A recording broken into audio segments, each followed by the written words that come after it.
আজকে বলদার সকল স্থানের লোকজনকে বলি, বলদি ইউনিয়নে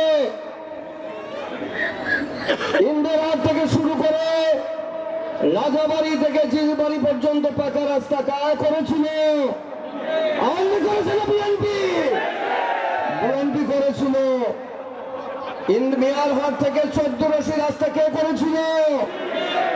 বিএনপি করেছিল, নাকি মিথ্যা?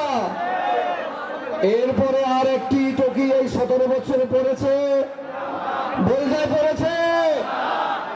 আজকে আমাদের শুধু মুখে বলি উন্নয়ন নয়, আমাদেরকে বুঝতে হবে এই এলাকার উন্নয়নের জন্য আগামী দিনে যাতে কাঁচা দিয়ে হাতে না হয় বলদার মানুষকে, সেই জন্য বাংলাদেশ জাতীয়তাবাদী দলকে আবার ক্ষমতা আনতে হবে। হবে না?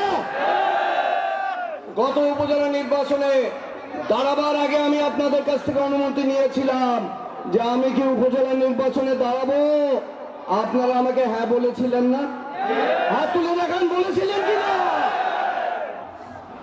আজকে আবার এখানে উপস্থিত হয়েছি, বিভিন্ন সভা সমাবেশে এই দাবিগুলো আসছে আগামী জাতীয় সংসদ নির্বাচনে প্রার্থী হওয়ার জন্য।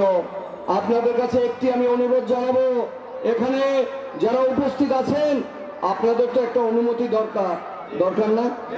আপনাদের অনুমতি ছাড়াই প্রার্থী হওয়া যাবে? আপনারা বলেন, আমাকে কি প্রার্থী হতে বলেন?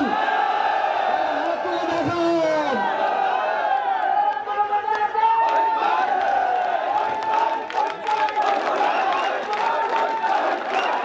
এখন থামেন থামেন থামেন থামেন থামেন থামেন, টাইম নেই, টাইম নেই। অতএব উপরে আল্লাহর হুকুম লাগবে, আপনাদের সকলের দোয়া লাগবে, তাই না? আপনারা সকলে আমার জন্য দোয়া করবেন, আমি ইনশাল্লাহ আপনাদের জন্য দোয়া করব। আজকে সময় কম, বেলা খুব কম, তাই না? বক্তব্য লম্বা করে দেওয়ার সুযোগ নেই। সকলকে সালাম জানিয়ে আমার জন্য আপনারা দোয়া করবেন। ইনশাল্লাহ আগামী সকল যুদ্ধে আমি আপনাদের সঙ্গে থাকবো, আপনাদের সঙ্গে থাকবো ইনশাল্লাহ।